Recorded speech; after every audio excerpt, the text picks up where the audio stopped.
YouTuber జ్యోతి Malhotra, Pakistan embassy అధికారి Danish వీరిద్దరి మధ్య వ్యవహారం మామూలుగా సాగలేదు. విచారణలో సంచలన విషయాలే బయటకు వస్తున్నాయి. పాక్ ఇంటెలిజెన్స్ ఆఫీసర్లతో తనకు దగ్గరి సంబంధాలున్నాయని చెప్పింది జ్యోతి. ఇక డానిష్తోనైతే రిలేషన్ మరో రేంజ్లోనే అని తెలుస్తోంది. ఏడాదిన్నరగా అతనితో దాదాపు ప్రతిరోజు టచ్లో ఉందట. ఆపరేషన్ సింధూర్ సమయంలోనూ డానిష్తో తరచూ ఫోన్లో మాట్లాడినట్టు గుర్తించారు. పాక్ అటాక్ చేసినప్పుడు భారత సరిహద్దు ప్రాంతాల్లో పలుచోట్ల బ్లాక్అవుట్స్ నిర్వహించారు. ఏ ఏరియాల్లో బ్లాక్అవుట్స్ ఉన్నాయి, ఎక్కడెక్కడ క్లియర్ విజువల్ ఉంది అనే సమాచారం ఎప్పటికప్పుడు డానిష్కి అందజేసిందట జ్యోతి. జ్యోతి నుంచి ఓ డైరీని స్వాధీనం చేసుకున్నారు ఎన్ఐఏ, ఐబీ అధికారులు. పాక్ ట్రిప్ తర్వాత 10 పేజీలు రాసినట్టు గుర్తించారు. అందులో 3 పేజీలు పాక్ను తెగ పొగుడుతూ హిందీలో రాసింది జ్యోతి. పాకిస్తానీ ప్రజలు చూపిన ప్రేమను మర్చిపోలేనంటూ ఫీల్ అయ్యింది. పాక్ ప్రజల అతిథి మర్యాదల గురించి ప్రత్యేకంగా రాసుకుంది. దాయాది దేశం క్రేజీగా, కలర్ఫుల్గా ఉన్నట్టు గొప్పగా చిత్రీకరించింది. హిందువులు కూడా పాక్లోని పురాతన ఆలయాలను సందర్శించాలంటూ రాసుకొచ్చింది. జ్యోతి తీరుపై అనేక అనుమానాలు వస్తున్నాయి. డానిష్ ఇచ్చే డబ్బు కోసం, సుఖం కోసమే స్పైగా మారిందా, లేదంటే నిజంగానే పాక్పై ప్రేమ పెంచుకుందా అనే డౌట్ వస్తోంది.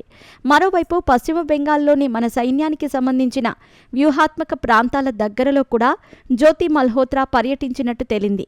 కీలక ప్రదేశాలలో జ్యోతి షూట్ చేసిన వీడియోలు చూస్తే జాతీయ భద్రతపై ఆందోళన వ్యక్తమవుతోంది. ఫిబ్రవరిలో పశ్చిమ బెంగాల్లోని 2 ప్రాంతాల్లో పర్యటించింది. సీల్దా స్టేషన్లో రన్నింగ్ ట్రైన్ వీడియో తీసింది. ఆ తర్వాత నార్త్ 24 పరగాణాస్లోని బరాక్పూర్లోని ఓ ఫేమస్ బిర్యానీ రెస్టారెంట్లో కూడా వీడియోలు చేసింది. ఈ రెస్టారెంట్ ఉన్న ఏరియాకు దగ్గరలోనే ఇండియన్ ఆర్మీ స్థావరాలున్నాయి. ఆ సైనిక స్థావరాల వీడియోలు కూడా జ్యోతి షూట్ చేసిందా లేదా అనే దానిపై విచారిస్తున్నారు. హుగ్లీలోని బరాక్పూర్లో జరిగిన ఓ వివాహ వేడుకకు హాజరయ్యేందుకు జ్యోతి బెంగాల్ వచ్చింది. ఆ తర్వాత వివిధ ప్రాంతాల్లో పర్యటించినట్టు గుర్తించారు.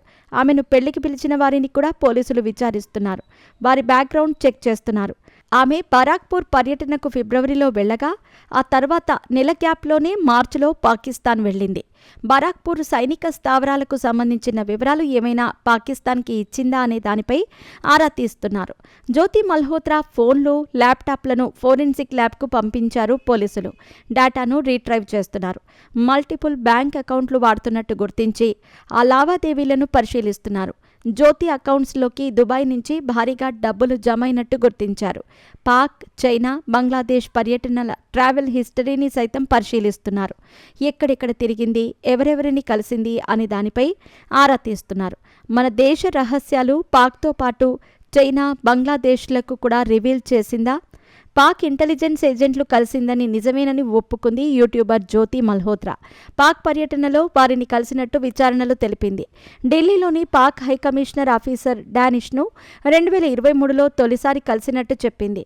పాక్ వీసా కోసం వెళ్లగా డానిష్ పరిచయం అయ్యాడని, అప్పటి నుంచి టచ్లో ఉన్నట్టు వివరించింది. పాక్ వెళ్లాక డానిష్ మనిషి అలీ హసన్ను కలిశానని, అతను పాక్ ఇంటెలిజెన్స్ అధికారులను తనకు పరిచయం చేశాడని తెలిపింది.